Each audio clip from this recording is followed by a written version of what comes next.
संतोष जी, मुझे कहते हुए बड़ा दुःख हो रहा है कि लेकिन साख तो खत्म हो चुकी है।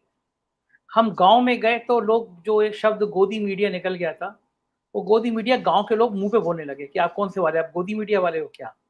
अब वो साख भी क्यों खराब हुई? जब कोरोना काल चल रहा था तो यूपी सरकार ने 1 साल में 1000 करोड़ रुपए का विज्ञापन दिया। चुनाव आयोग दिखता ही नहीं था कि जिस दिन वोटिंग पड़ रही है उस दिन फुल पेज का विज्ञापन प्रधानमंत्री जी का, मुख्यमंत्री जी का छपा हुआ है। संतोष नहीं, जी, मैंने विज्ञापन संजय जी, विज्ञापन से ज्यादा खतरनाक था कि जिस दिन वोट पड़ रहा था उसके एक दिन शाम से पहले उत्तर प्रदेश के एक बहुत बड़े नेता का इंटरव्यू हुआ और वो अगले दिन सवेरे 8 बजे तक चला, जब वोट लोग डालने लगे 7 तारीख मुझे को। और जी, मुझे ये पता है संतोष जी कि अखबारों को, चैनलों को पहले ही आचार संहिता लगने से पहले भी 20-30 करोड़ के पैकेज दिए गए थे। और आरटीआई में कई लोगों ने पूछा, किसी को नहीं बताया गया। 1 साल में 1000 करोड़ रुपए दिया गया उत्तर प्रदेश में। और उनकी शर्तों हम्म। में शामिल ये था कि जिस दिन जिस चरण में चुनाव होगा, उस दिन हम सुबह कोई इंटरव्यू करेंगे, कोई रैली करेंगे, तुम्हें लाइव दिखानी है। और चैनल उस धर्म का पालन करते रहे। अब दर्शक कोई संतोषी अछूता नहीं रह गया है। तो वो अब आपसे शिफ्ट हो रहा है। मैं देख मतलब दावा कर सकता हूँ 50% से 70% लोगों ने टीवी देखना बंद कर दिया। हम्म। उनको पता है, आप बिल्कुल सही कह रहे हैं, अगर यूक्रेन नहीं होता तो सारे नेशनल चैनल और रीजनल चैनल पे हिंदू, मुसलमान, भारत, पाकिस्तान, तालिबान, दाढ़ी, छोटा पजामा, ये सब चल रहा होता। गाँव में हम जाते थे, उनको पता था कि अब ये 2 महीने बाद ये सब चलने वाला है। तो आपने अपनी विश्वसनीयता खत्म करा ली। एक अखबार है वो लिख रहा है कि जो गंगा में लाशें आई हैं, पड़ी हुई मिली हैं इलाहाबाद में, प्रयागराज में, कोरोना में, ये परंपरा है, ये हर साल आती हैं। मैंने एक दिन अपने शो में पूछा कि इस साल गर्मी आ गई, अभी तक तो लाशें दिखी ही नहीं। वो लाशें क्या एक ही साल में आई थी? तो अखबार केवल अपने पैसे के दम पर जो सरकारों से मिलता है वो इतना गिर चुके हैं, चैनल इतना गिर चुके हैं कि जो आदमी बोलने की कोशिश करता है, सच दिखाने की कोशिश करता है सरकार के साथ, वो भी उसके खिलाफ खड़े हो जाते हैं।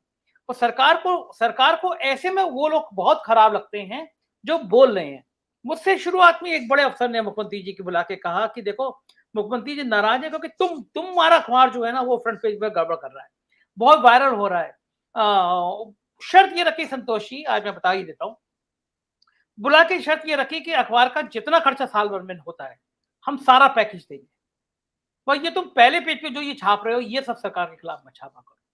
तो हमने उनसे कहा कि हम पिछली सरकारों में भी ऐसे छाप सकते हैं और हम गलत नहीं छापते, जो हो रहा है वही छाप रहे हैं हम। संतोषी मैं मना करके आया कि आपके इन विज्ञापन की शर्त पे मैं ये अखबार चेंज नहीं कर, पहला पेज चेंज नहीं कर सकता। तीसरे दिन मेरे ऑफिस पे एक दरोगा आया, एक लेटर लेकर आया और मेरे खिलाफ आर्थिक अपराध अनुसंधान, जिसको ईओडब्ल्यू कहते हैं, उसकी जांच शुरू कर दी। 1.5 साल तक मेरे जितने खानदान के उनके घर पे जाती थी पुलिस, अपना इनकम टैक्स दिखाइए, रिटर्न दिखाइए, 1 लाख रुपए की भी संपत्ति मेरे पास नहीं। मैं जिस दफ्तर में बैठा हूँ 2 बार इस पे हमला हुआ।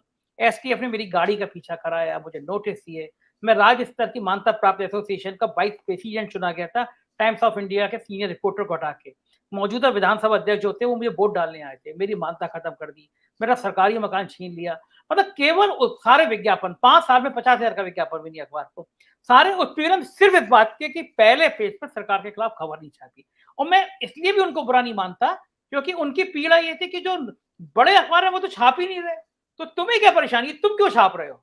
तुम भी उनके संग आ जाओ, हमारे संग फायदा उठाओ, हमारे संग सहभागिता करो, खिचड़ी खाओ, गुणगान करो, पैर छुओ महाराज जी के और हमारे संग शामिल हो जाओ।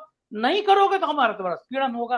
5 साल संतोषी ये लगता था कि अब मुकदमा होगा, अब एफआईआर होगी, तरह तरह की सूचना आती थी। लेकिन क्या करते, या तो अखबार चलाते, ईमानदारी से अखबार चलाते, या पैसे कमाते और हम भी गोदी मीडिया हो जाते। हमने पहला रास्ता अपनाया, ईमानदारी से अखबार चलाया। परेशानियां कितनी भी हुई, लेकिन संतोषी ये इस बात का तमगा था कि कल जब हम अपनी डिबेट कर रहे थे एग्जिट पोल पे, तो जो नेशनल मीडिया थे, मैंने टीम देदारी थी, उनके लाइव देखने वाले 5,000 10,000 लोग थे। जब मेरी डिबेट खत्म हुई तो 6.25 लाख लोग देख चुके थे। तो ये बताइए। इससे बड़ा पुरस्कार क्या हो सकता है, जब जनता सुन 122 देशों में देखा जा रहा है। इन्होंने एक बहुत भयंकर कोशिश करके मेरा चैनल 3 दिन के लिए बंद कराया। पूरा देश खड़ा हो गया। तीसरे दिन यूट्यूब को नोटिस देने के बाद यूट्यूब को खोलना पड़ा। तो आप एक पत्रकार को आज सुबह से मुझे लगातार ट्रोल किया जा रहा है एग्जिट पोल के बाद कि तुम्हारे ये ओपन लिख रहे हैं कि तुम्हारे बुलडोजर चढ़ा दिया जाएगा, अब तुम्हारी गर्मी निकालनी है। और मजे की बात ये पहली बार धमकी दी, वो जीव जंतु कल्याण बोर्ड का अध्यक्ष है, सरकार ने राज्य मंत्री का दर्जा दे रखा है, वो फेसबुक पे लिख रहा है कि इसकी तो हत्या कर देनी चाहिए, चौराहे पे मार देना चाहिए। सरकार की तरफ से इसकी धमकी मिलती है, लखनऊ में बैठ के पत्रकारिता करनी है, लेकिन क्या करें, या तो पैसे कमाएं, उनके सिर में सिर मिलाएं, या सच बोलें। हमको सच बोलना ज्यादा अच्छा लग रहा है, क्योंकि पूरा देश हमारे साथ खड़ा होता है, तो डर वर लगता नहीं है, सच बोलते हैं। उसी का परिणाम है कि आप जैसे सीनियर जर्नलिस्ट, हम लोग पत्रकारिता शुरू की थी, चौथी दुनिया पढ़ा करते थे, और चौथी दुनिया हमारे लिए बिल्कुल आइडियल था। आपकी वो मलयाना वाली, मेरठ वाली हेडलाइंस हमें रटी रहती थी पत्रकारिता के दौर में। तो संतोष जी, आप जैसे लोग हमारे आदर्श रहे हैं, हमने सीखा है आप लोगों को देख के कि हिम्मत से काम करो और ईमानदारी से काम करो, लिखो, सच बोलो, तो देश सुनता है। पैसे तो लोग मदद करते हैं, अपने आप मदद करते हैं, और चल जाएगा। लेकिन आप गोदी मीडिया, अब एक नया शब्द गुल्लू मीडिया निकल आ गया है। आप योगी जी के कुत्ते पे स्टोरी करते हो, आप योगी जी के कुत्ते पे आधे घंटे का शो कर रहे हो, वो गुल्लू जो कुत्ता है उसके ऊपर आप व्याख्यान दे रहे हो, तो आप भी गुल्लू कहलाओगे, और क्या कहलाओगे। तो मजबूरी है कि आपको इन गुल्लू गोदी के बीच में अपनी लाइन तय करनी है, सच बोलना है। कर रहे हैं हम, संतोषी जब तक कर पाएंगे।